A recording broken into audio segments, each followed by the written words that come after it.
అధ్యక్షులు పెద్దలు గౌరవనీయులు లక్ష్మణ్ కుమార్ గారి సోదరులు నందనగర్ వేదికపైకి రావాల్సిందిగా కోరుతున్నాను. కేటాయించిన సీట్లో వాళ్ళు కూర్చోవలసిందిగా సందర్భంగా కోరుతా ఉన్నాను.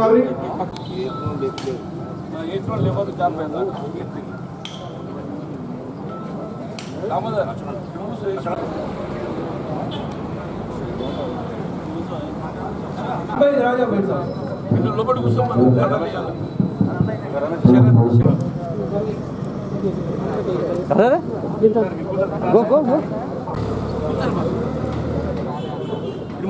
మైనార్టీ నాయకులు కండువాలు కప్పుకున్నటువంటి వారు నిరాహార దీక్షలో సాయం కాబట్టి మీరందరూ ఇక్కడ కూర్చున్నట్టయితే త్వరలో మన కార్యక్రమం ప్రారంభం కావచ్చు. కాబట్టి అందరూ మన కార్యక్రమం ప్రారంభం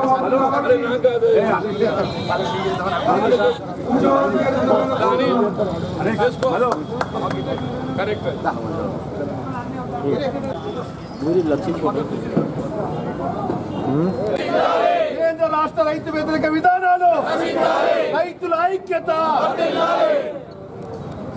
చేస్తారని చెప్పి సందర్భాన్ని తెలియజేస్తా ఉన్నా. రాముని మొక్కితే కొన్ని రోజుల తర్వాత ధైర్యం కావాలి. మళ్ళా పార్టీ నాయకులు పెద్దలు మాట్లాడుతున్నారు, ఎమ్మెల్యే మాట్లాడుతుంది, బీజేపీ మాట్లాడుతున్నారు. రెండు కూడా దొరుకుతుంది. ప్రజా సంక్షేమం కొరకు మాట్లాడుతున్నారు, ప్రజాస్వామ్య రక్షణ కొరకు మాట్లాడుతున్నారు.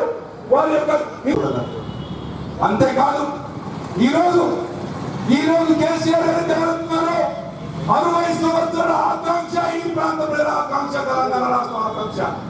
వర్షం పడుతున్నప్పటికీ కూడా ఇదే ఆడియో వారు రిప్రజెంట్ ఇస్తే కూడా భారీ వర్షం పడితే కూడా కాంగ్రెస్ నాయకులైనటువంటి మిత్రులు జివాడి కృష్ణారావు గారు, వివిధ హోదాల్లో ఉన్నటువంటి ప్రజాప్రతినిధులు కాంగ్రెస్ పార్టీ క్యా కియా అని చెప్పి నువ్వు మాట్లాడుతున్నారు. అరే బహుత్ కుछ किया కాంగ్రెస్ పార్టీనే.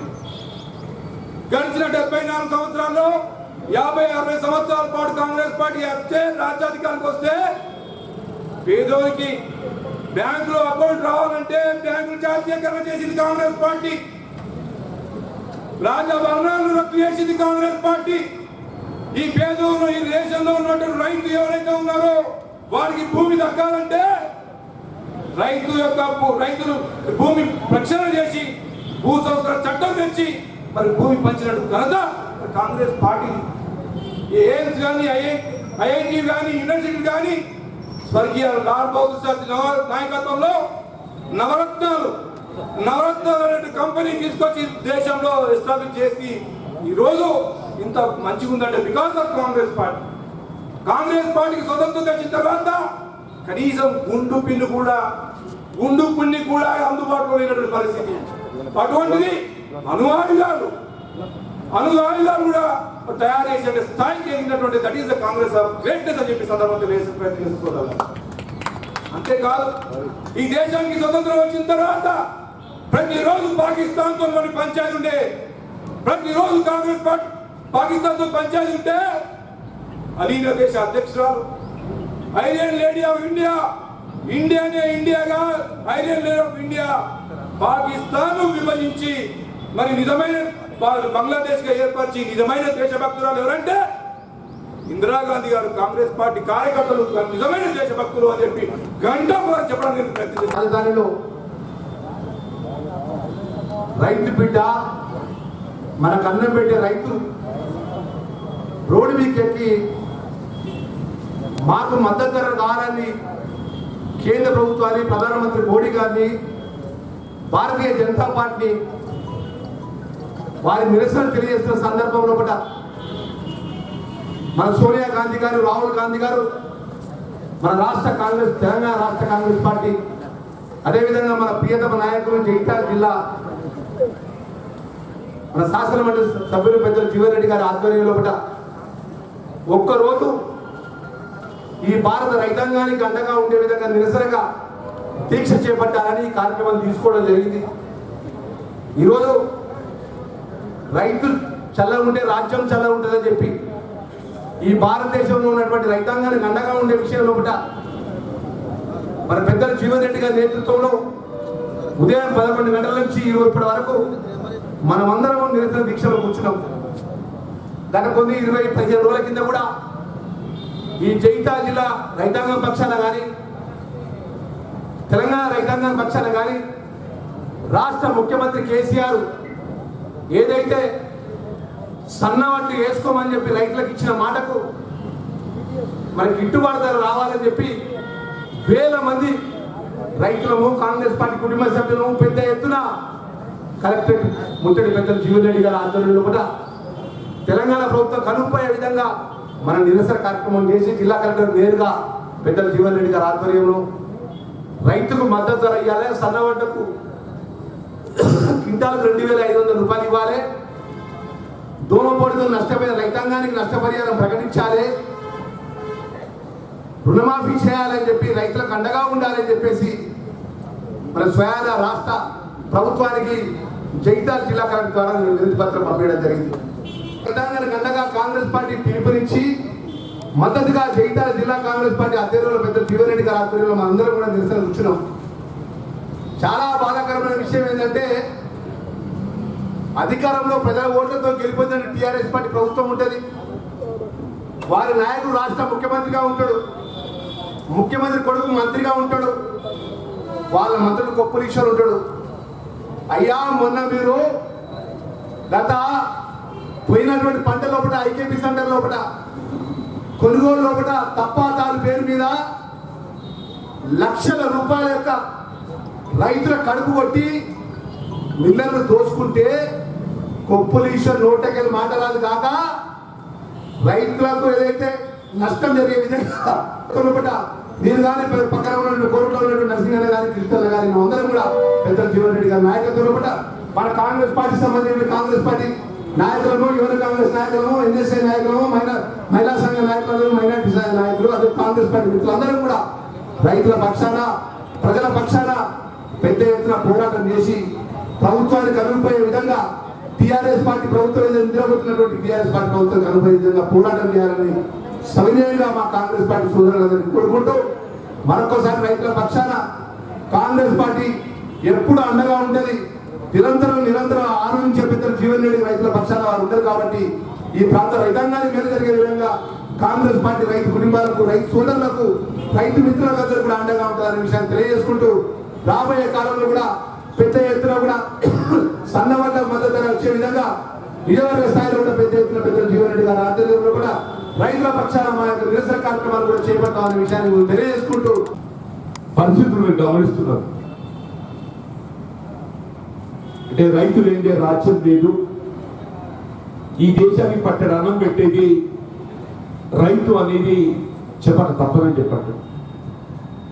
అటువంటి రైతుకు అండగా నిలవాల్సినటువంటి యొక్క కేంద్ర ప్రభుత్వం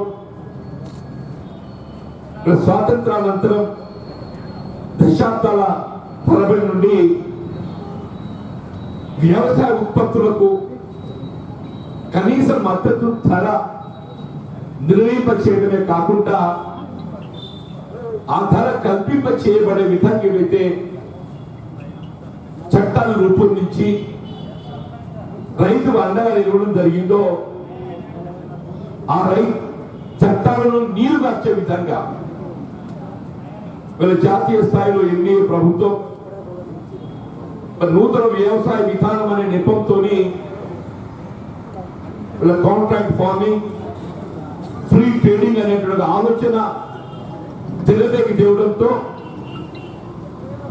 రైతాంగానికి లభించవలసినటువంటి కనీస మద్దతు ధరకు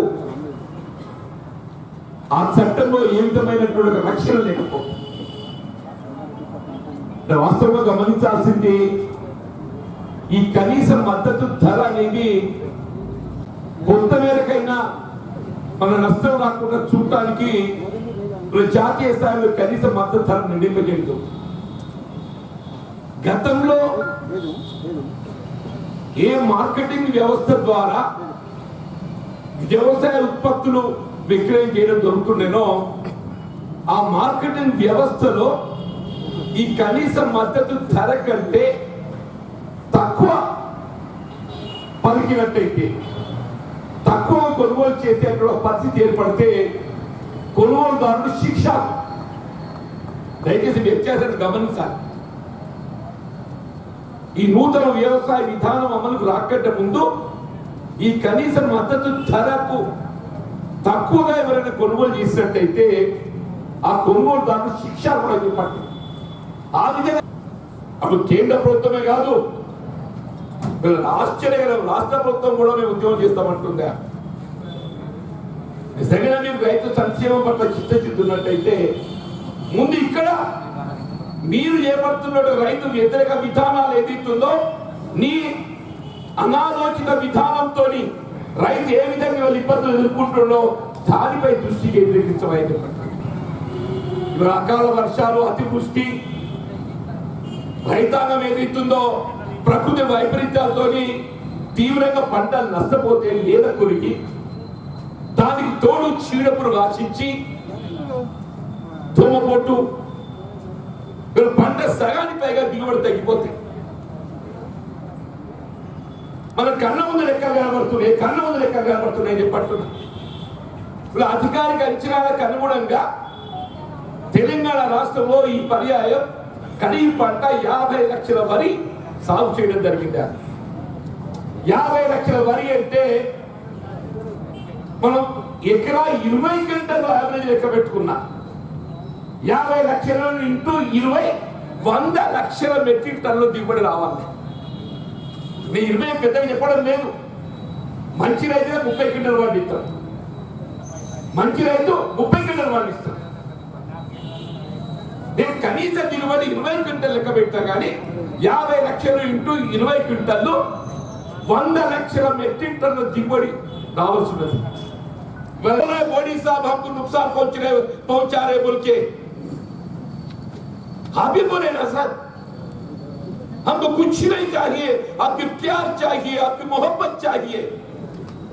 कहां गए वो प्यार, कहां गए वो मोहब्बत? क्या आप पूछ नहीं सकते क्या?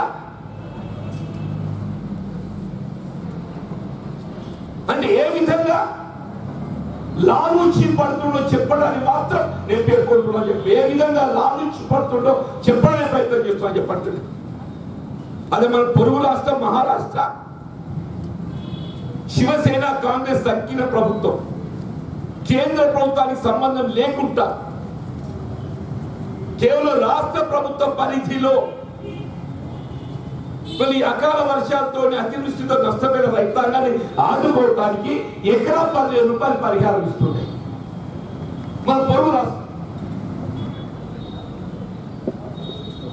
అక్కడ ఆంధ్ర రాష్ట్ర జగన్మోహన్ రెడ్డి కూడా మొన్న శాసనసభ చెప్పిండే ఆ కేంద్రం ఈ ఇచ్చే లేకుండా లేదు, కానీ ఒక రాష్ట్ర ప్రభుత్వ అధినేతగా నా బాధ్యత ప్రకృతి వైపరీత్యాలతో నష్టపోయిన రైతాంగాన్ని ఆదుకోవడం నా బాధ్యత అని చెప్పని పరిహారం ఇవ్వడానికి డెడ్లైన్ డిసెంబర్ ఎండింగ్ పెట్టిండు. నీకు సిగ్గు లేదా? నీ కొడుకు వయసు పొలాడు వానికి నింగిత గెలవ నీకు లేకపోయా? నీ కొడుకు వయసు అని చెప్పంటు నేను వానికి నింగిత గెలవ నీకు లేకపోయా? ఎక్కడ పోయిందా నీ అనుభవం చెప్పంటు నేను? ఎక్కడ నీ అనుభవం? అదే ఇవాళ హైదరాబాద్ నగరంలో వరదలు వస్తే అక్కడ ఎన్నికలు ఉన్నాయి కదా, నేను వరదలతో నష్టపోయిన కుటుంబాలు 10,000 రూపాయలు ఇస్తా చెప్పట్టుండే సంతోషంగా ఆయన. ఎందుకు అక్కడ ఓటుంది? ఎందుకు అక్కడ ఓటుంది? మరి రైతు ఏం బాగా చేసిందే? ఈ రైతు నష్టపోయిందా లేదా? మాకదే చూడు అంటున్నాను. అక్కడ హైదరాబాద్ నగరంలో వరదలతో నష్టపోయిన కుటుంబాలకు ఎట్లయితే 10,000 రూపాయలు ఇస్తున్నావో, ఇక్కడ వరదలతో నష్టపోయిన రైతాంగానికి ఎక్కడ 10,000 రూపాయలు అయినా మా కౌంట్లు లేవా? ఇయ్యాల లేదు కావచ్చు, రేపు ఓటు తెచ్చిన్నాడు ఏదైతుందో నీకు ఇదే తెలంగాణ రైతాంగం బుద్ధి చెప్పబోతా చెప్పట్టున్నా. ఇదే తెలంగాణ రైతాంగం నీకు కళ్ళు తెరిపిస్తా చెప్పట్టు. నేను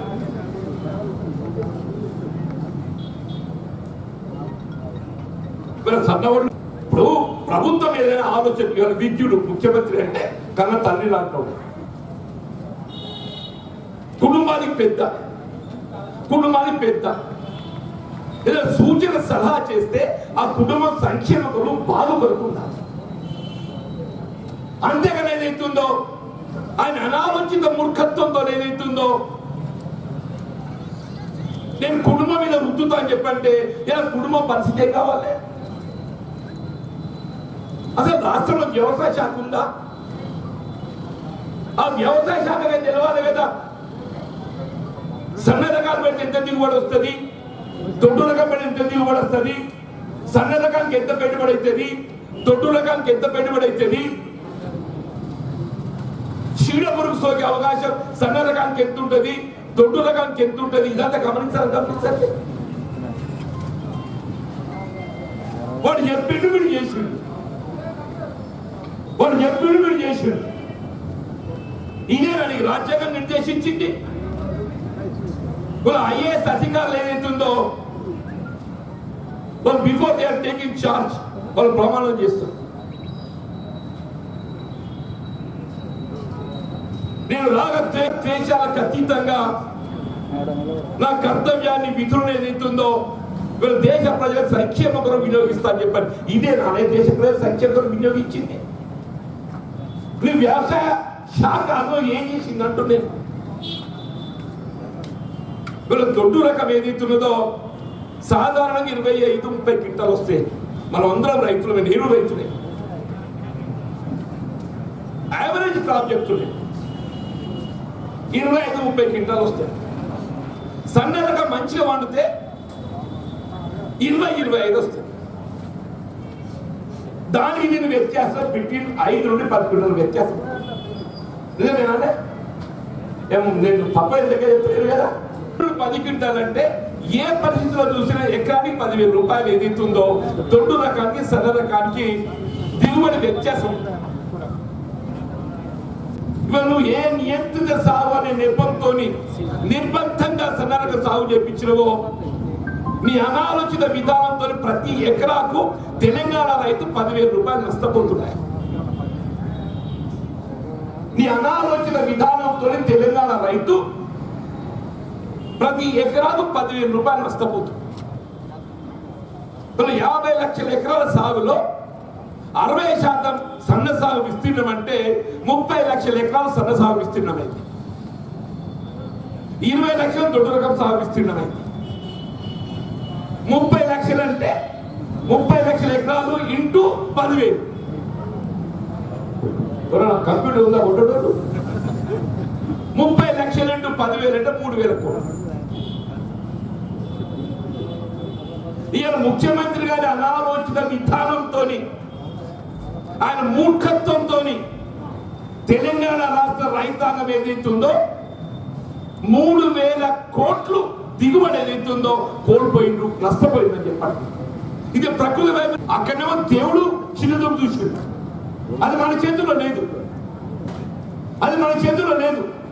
కానీ ఇది కేవలం ముఖ్యమంత్రి గారి అనాలోచిత విధానం మూర్ఖత్వంతో ఏదైతుందో తెలంగాణ రాష్ట్ర రైతు 3,000 కోట్లు దిగుబడి నష్టపోయినటువంటి బాధ్యత.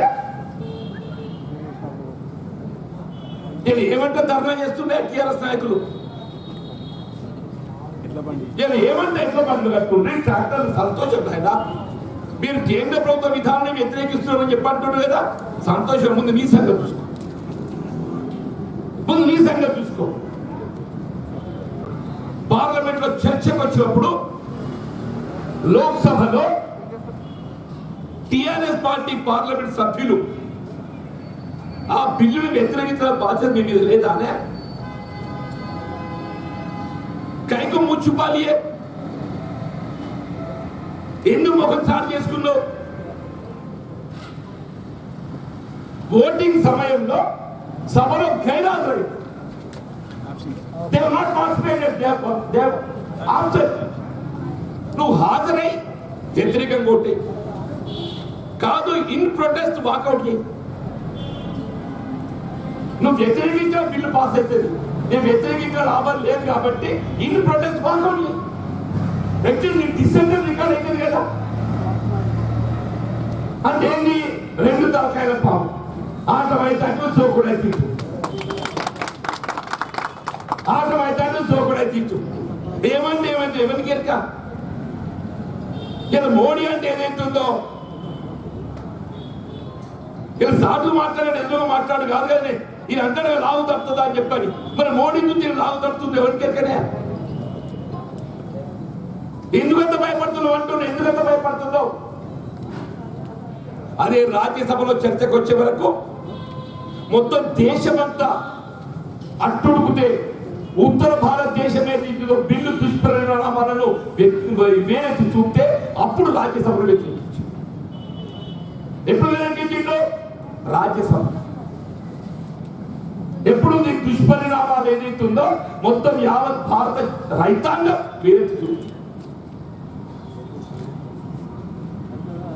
మొత్తం దేశంలో ఉన్న శాసనసభ వివిధ రాష్ట్రాలు ఏదైతుందో ఎక్కడెక్కడైతే ఆడ పాలిత రాష్ట్రాలు ఆ రాజకీయ పార్టీలు బిల్లులు వ్యతిరేకిస్తే దాని వ్యతిరేకంగా తీర్మానాలు పాస్ చేసింది.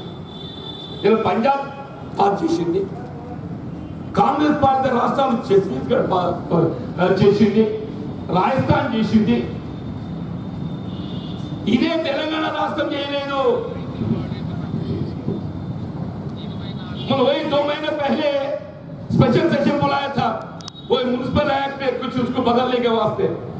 हम जब भी डिमांड करें, अगर सही में आप किसानों की भलाई चाहे तो ये बिल की मुखालफत पे आप रेजोल्यूशन पास करो बोल के मगर मुंह बोल लिए मोहर चार्ज చేసుకునే చెప్పారు. ఇయ్యాలంటూ నేను వ్యతిరేకిస్తున్నాను చెప్పాను. ఇప్పటికంటూ ఆయన ఆ సంగతి మేము చూసుకుంటాం, బిలియన్ సంగతి అంతగా మేము చూసుకుంటాం. నీ చేతులు లేదు ఎట్లా? నీ సంగతి చెప్పు, నీ చేతుల సంగతి చెప్పు అంటున్నాం. ఏ ప్రకృతి వైపరీత్యాలతో పంట నష్టపోయిందో ఆ రైతాంగాన్ని ఆదుకోవడానికి ఎకరా 10,000 రూపాయలు ఇవ్వాలి. ఏ సన్న రకాల సాగు చేయడంతో రైతాంగం ఎకరా 10,000 రూపాయలు నష్టపోయిందో ఇప్పుడు మా మిత్రులు ₹1,00,000 డిమాండ్ చేసిండు. 2,500 రూపాయలు క్వింటల్ ఏదైతుందో ధర కల్పించండి. ఇప్పుడు వెల్దుర్తిలో మాకు మొత్తం సన్నరకం పెట్టుకోవాలి. ఫుడ్ కార్పొరేషన్ ఆఫ్ ఇండియా అంటాడా అని చదువు రాదులు ఏముందో ఫుడ్ కార్పొరేషన్ ఆఫ్ ఇండియా. కొన్ని వాళ్ళు నిర్ణయించినటువంటి ఒక మద్దతు ధరకు అదనంగా ఎవరు పెట్టినట్టయితే ఆ వ్యత్యాసాన్ని రాష్ట్ర ప్రభుత్వం భరించాలని చెప్పి మాత్రం పేర్కొనే. Grade 1 variety 1888, grade 2 variety 1868. నువ్వు దానికి అదనంగా ఏమని ఇవ్వదలుచుకుంటే ఆ వ్యత్యాసాన్ని రాష్ట్రంతో భరించాలని చెప్పిండు. నువ్వు లక్ష్యానికి మించిన ధాన్యం సేకరిస్తే నేను సెంట్రల్ పూల్లో తీసుకుంటాను, అది కూడా చెప్తాను. ఇక్కడ లక్ష్యం ఎంత?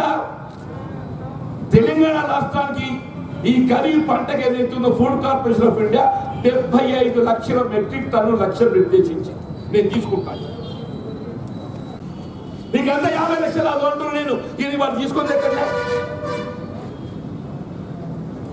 ఆ ఉమ్మడి రాష్ట్రంలో ఇదే కాంగ్రెస్ ప్రభుత్వం వైఎస్ రాజశేఖర రెడ్డి గారు పుణ్యాత్మ సచ్చేలో కన్నుడో కానీ నిజంగా పంచకట్టులోనే రైతు మూర్తి భవిస్తున్నాయని చెప్పారు. ఇవ్వాలని కూడా తెలంగాణ రాష్ట్రంలో వైఎస్ రాజశేఖర రెడ్డి గారంటే రైతాంగానికి ఆత్మస్థైర్యం కల్పించిన నాయకుడు వైఎస్ రాజశేఖర రెడ్డి. ధాన్యానికి బోనస్ కల్పించిండు, పప్పు దినుసులకు ప్రోత్సాహం కలిగించిండు. నేను ఉచిత విద్యుత్ ఏదైతుందో రైతాంగాన్ని ఏ రైతు అయితే విద్యుత్పై ఆధారపడి వ్యవసాయం చేస్తాడో ఇలా సాగునీరు పొందే రైతు ఉచితంగా పొందుతాడు కాలువల ద్వారా. దాంట్లో బోర్ వేయాలి, దానికి కరెంట్ మోటార్ పెట్టాలి, అది ఏడాది కోసం రిపేర్ కట్టదు, ఎప్పుడు కాలేదు తెలియదు, ఎప్పుడు లో వోల్టేజ్ సమస్య ఉత్పత్తి తెలియదు. మళ్ళీ బిల్లు కట్టడం ఏంటి అని చెప్పని వీళ్ళు విద్యుత్పై ఆధారపడే రైతాంగానికి ఆత్మస్థైర్యం నింపే విధంగా మొత్తం దేశంలోనే అంటున్నాను ఆనాడు ఉమ్మడి రాష్ట్రంలో ఉచిత విద్యుత్ కార్యక్రమాన్ని అమలు తెచ్చిన ఘనత ఇవాళ డాక్టర్ వైఎస్ రాజశేఖర్ గారు.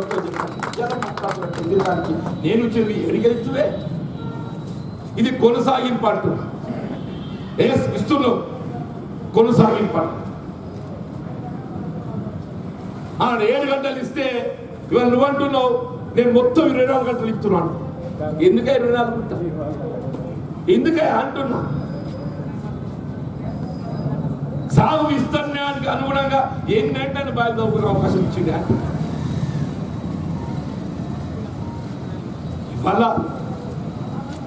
ఇదే ఎన్డీఏ ప్రభుత్వం ఏదైతున్నదో ఆనాడు కాంగ్రెస్ పార్టీ జాతీయ స్థాయిలో యూపీఏ ప్రభుత్వం ఏదైతున్నదో ఎన్నికల్లో ఏ విధమైన వాగ్దానం లేకున్నా కానీ రైతాంగాన్ని అప్పుల ఊపిలో నుండి వెలికి తీయాలనే ఒక భావనతోని వీరు అఖిల భారత కాంగ్రెస్ అధ్యక్షురాలు ఆనాటి యూపీఏ చైర్పర్సన్ సోనియా గాంధీ గారు ఏదైతుందో 60,000 కోట్లు రుణమాఫీ చేసిన ఘనత కాంగ్రెస్ పార్టీ. 1,00,000 రూపాయల వరకే. నిజమాబద్ధమే. ఇవాళ ఎవరు చేసిందే మోడీ ఆనాడు కాంగ్రెస్ పార్టీ రైతాంగాన్ని 60,000 కోట్లు మాఫీ చేస్తే ఇదే మోడీ గారు 60,000 కోట్లు ఏదైతుందో వీళ్ళ జాతీయ స్థాయిలో బడా వాణిజ్య వర్గాలు పెట్టుబడిదారులు వాళ్ళ బకాయిలు రద్దు చేసిన 60,000 కోట్లు. ఇది అదాని అంబానీ. దయచేసి ఆలోచించినట్టు నేను కాంగ్రెస్ పార్టీ రైతాంగానికి 60,000 కోట్లు రుణమాఫీ చేస్తే ఏకమొత్తంగా మోడీ గారు చేసింది ఎవరు చేసిందే బ్యాంకులో బ్యాడ్ డెప్ట్ ఉంటాయి. ఈ బ్యాడ్ డెప్ట్ అనుకుంటే ఎరికైనా పెద్ద వాళ్ళకి ఉంటే మనకు ఉండదు రాని బ్యాంకు అమ్మాయినా పడ్డాడు. వానికి 60,000 కోట్లు ఇచ్చి ఇలా మన దొరగారు మన ఓటప్పుడు ఏదైతుందో నేను 1,00,000 రూపాయలు రుణమాఫీ చేస్తానడా. 2 ఏళ్ళు గడిచింది. ఇలా ఆఖరికి వస్తే రుణమాఫీ అది మిత్తికి సరిపడే పరిస్థితి లేదు అని చెప్పంటున్నా. 2 ఏళ్ళు గడిచింది.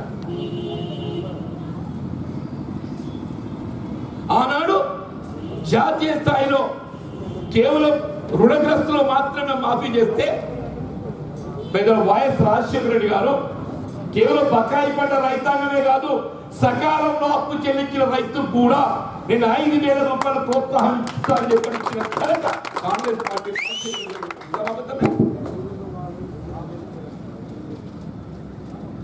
నీకు అనే పోలిక మా మిత్రులు ధర్నాలట అదేందో నీకు ఎట్ల బండ్ల మీద ఉరిగిస్తారట. ఉరిగాక నీకు బండి నడపత్తా అదే అసలు ముందు అయితే వస్తుందంటూ నేను ఆ రుణమాఫీ చెప్పి అని చెప్పంటున్నా. అడుగు ముఖ్యమంత్రి ఇస్తోయి లేదా?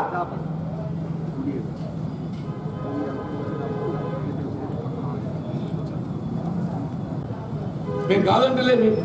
కానీ ఆ ఉమ్మడి రాష్ట్రంలో కల్పించినటువంటి రాయితీలన్నీ కొనసాగిస్తూ అదనంగా నువ్వు రైతు బంధు కానీ ఆ ఉమ్మడి రాష్ట్రంలో కల్పించినటువంటి రాయితీలన్నింటి కోత పెట్టి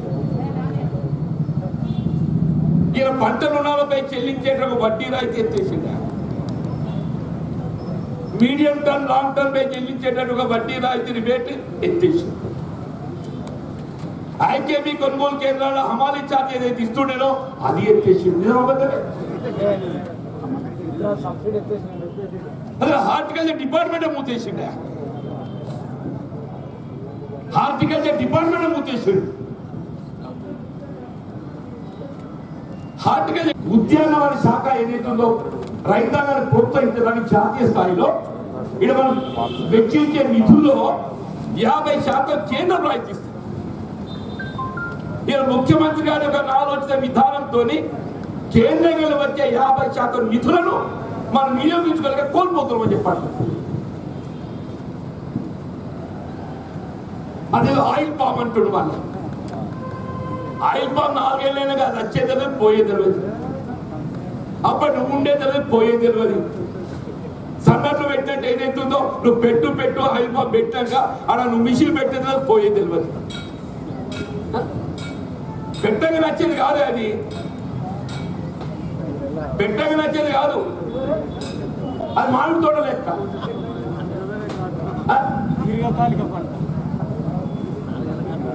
అదే కదా ఇండస్ట్రీ లేదు ఇక్కడ, ముందు ఆ ఇండస్ట్రీ పెట్టాలి. నేనేమంటే ఆయిల్ పంప్ వచ్చాడు పక్కన పెట్టి దేవుడు షుగర్ ఫ్యాక్టరీ అంత దాకా నాడు షుగర్ ఫ్యాక్టరీ కేవలం 200 కోట్లు ఇవ్వండి, కేవలం 200 కోట్లు ఇక అంత ఎక్కువ ఉంటాయి. కేవలం 200 కోట్లు ఇస్తే ఇవాళ మెట్పల్లి షుగర్ ఫ్యాక్టరీ కానీ, బోధన్ షుగర్ ఫ్యాక్టరీ కానీ, మెదక్ ముమ్మోజిపల్లి కానీ 3 షుగర్ ఫ్యాక్టరీలు ఏదైతే ఉందో ఇవాళ చక్రాలు నడుస్తాయి. ఇలా ప్రకృతి వైపరీత్యాలతో తట్టుకునే పంట కేవలం చెరుకు మాత్రమే చెప్పండి. మన రైతు ఏదైతుందో గాయత్రి షుగర్స్ తో అగ్రిమెంట్ చేసుకుంటాడు. ఇక్కడికి ఏదైతుందో 100 కిలోమీటర్లు గాయత్రి షుగర్స్. గాయత్రి షుగర్స్ 100 కిలోమీటర్ల దూరాలు ఉంది అంటూ నేను కేని ఇక్కడికి అక్కడ పోయేవరకల్లా షుగర్ రిసీవింగ్ తగ్గిపోతుంది. ఒక దినం ఆలస్యం వరకల్లా షుగర్ రిసీవింగ్ తగ్గిపోతుంది. అయినా కానీ ఏదైతుందో రైతు ప్రకృతి వైపరీత్యాలతో తట్టుకునే పంట కాబట్టి they are preferring sugar cane. నీకు అంత ప్రేమగా గజేరని ఆయన పుణ్యం ఉంటుంది. ఎందుకు ఈ దగాకోరు మాటలు, ఈ దగాకోరు ఆలోచన వాగ్దానాలు, ఎందుకు ఈ దగాకోరుతారు అని చెప్పి అంటున్నాను. ఇద్దరు తోడు దొంగల అని చెప్పి అంటున్నాను.